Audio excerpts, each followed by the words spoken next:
Welcome to another episode of Dissecting Final Fantasy X.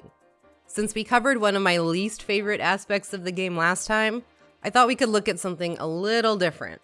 I am of course talking about death, ghosts, and religion in Spira. One of the coolest things about the world of Final Fantasy X is the integration of the natural, fantastical world of Spira with its political systems. And it raises the question, what does systematic religion look like in a world with mystical creatures, all-powerful gods, time travel, and a tangible afterlife? Final Fantasy X focuses on Yuna, a summoner witch in Final Fantasy tradition is a character class known for commanding powerful creatures. But in Final Fantasy X, they are also spiritual figures and magical combatants. The series often relies on the class system to characterize their heroes, like in the way Final Fantasy IV is really just a story about the hardships and anxieties of switching from Dragoon to Paladin.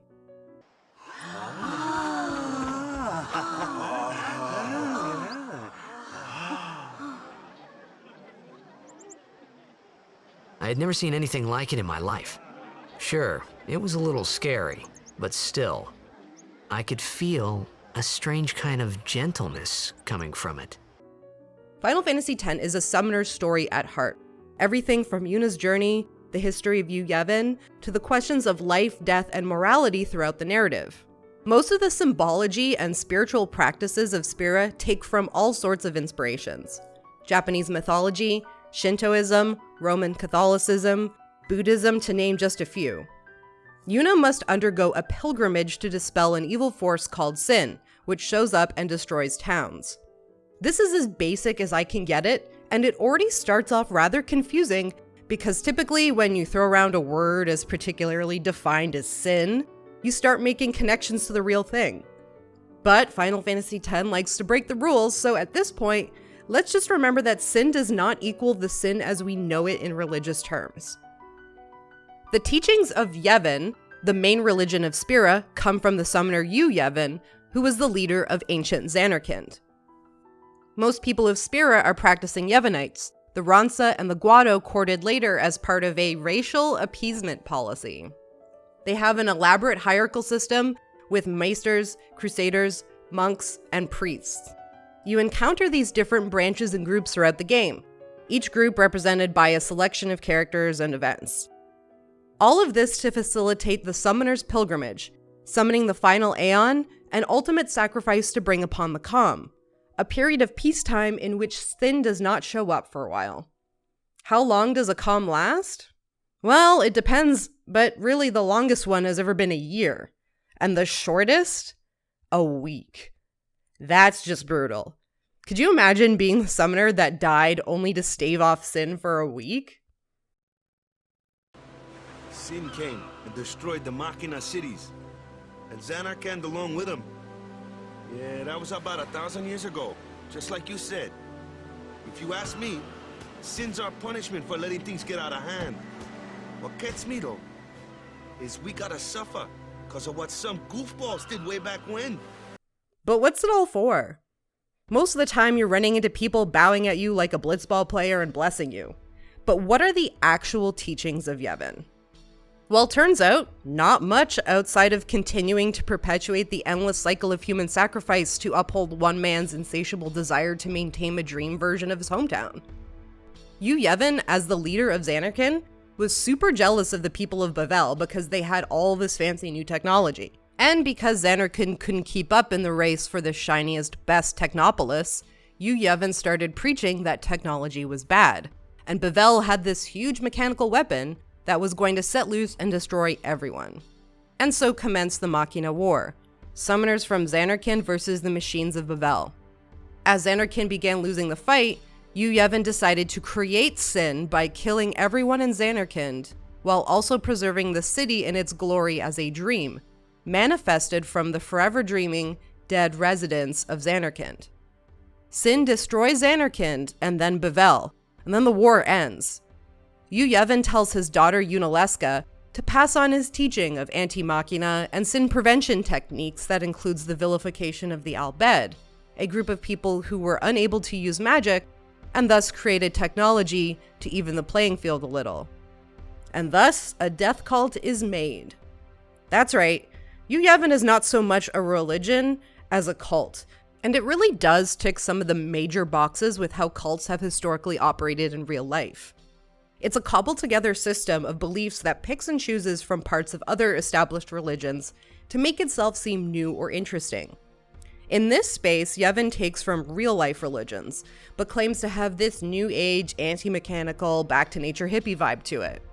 But it's anything but that, and everything to do with segregating and isolating people. It creates a totalistic community, where all communication, even inner communication, is monopolized and controlled.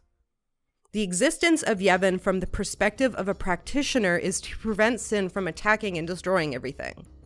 And here, the cause and effect is a little bit more concrete than, let's say, the idea of getting into heaven or hell in the Catholic faith.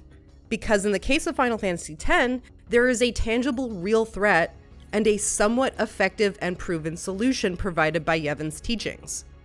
Death becomes a lot less scary when there is a clear idea about what happens to you in the afterlife, and when your death has a meaning and a cause. But the thing is, the teachings of Yevon have nothing to do with that. It doesn't seek to explain or enlighten, only to cause fear and control the minority races of Spira, as well as create justification for increased military presence in every town. Sin is an inevitable part of Spira's destiny. It is never-ending. Never-ending? But if we atone for our crimes, sin will stop coming back, yeah? Someday it'll be gone, yeah?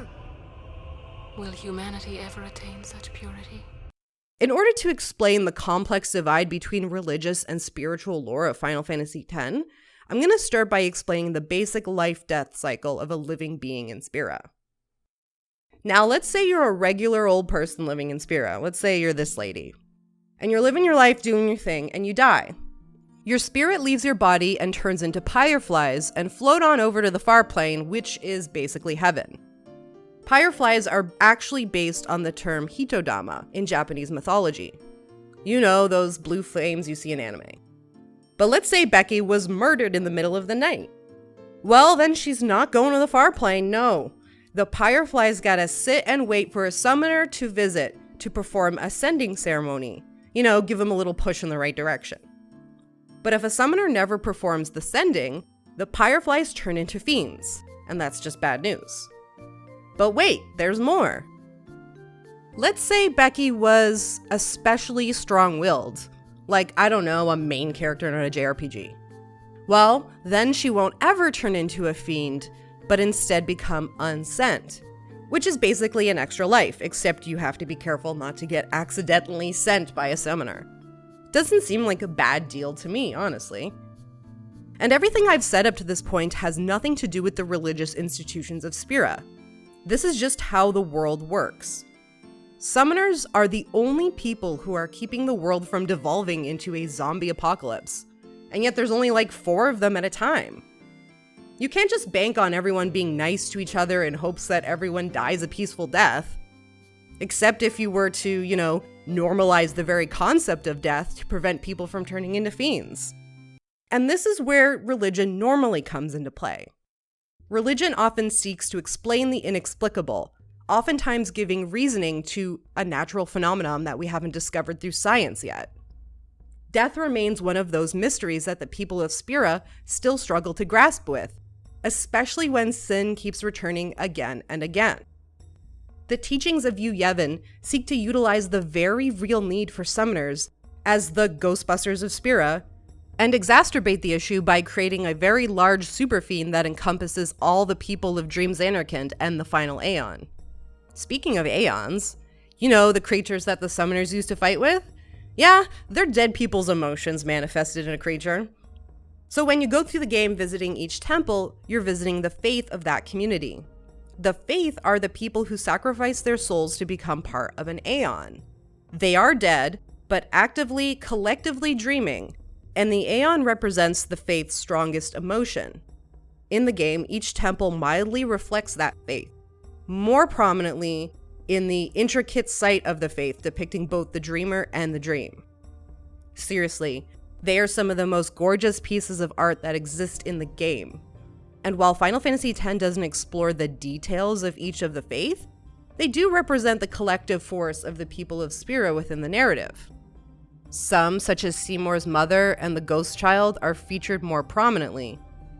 But quite frankly, the imagery speaks for itself here. I want to be clear, all of this I'm talking about isn't just a lore dump. The protagonists in Final Fantasy X engage directly with the systems of this false religion. Yuna questions her role as a summoner whose family has perpetuated the system for generations. Lulu gets real mad at the system who kills her fiancé. Wakka even becomes slightly less racist. The details throughout all aspects of the game reflect the impact of Yevon in Spira. It creates a more immersive game world experience and an effective antagonistic force of the game. It truly is a masterclass in effective world building.